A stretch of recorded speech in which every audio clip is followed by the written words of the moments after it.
Nga monitorimi i vazhdueshëm gjatë natës dhe orëve të parë të mëngjesit, situata hidrologjike në territorin e Bashkisë Shkodër paraqitet me përmirësuar krahasuar me ditën e dieshme, me ulje të niveleve të ujit në zonat e prekura. Në zonën Obot është konstatuar rënje niveli të ujit. Aksi rrugor që lidh fshatin Obot me rrugën kryesore paraqet prezencë uji rreth 90 cm nga 100 cm që ishte një ditë më parë, duke shënuar ulje rreth 10 cm. Aksi vjen të monitorohet në mënyrë të vazhdueshme.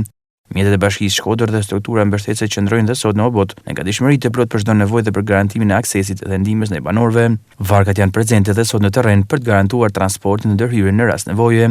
Në Obot ka banesa prezencë uji në oborre, ndërsa deri në këtë moment nuk ka raportime për prezencë uji në brendësitë e banesave.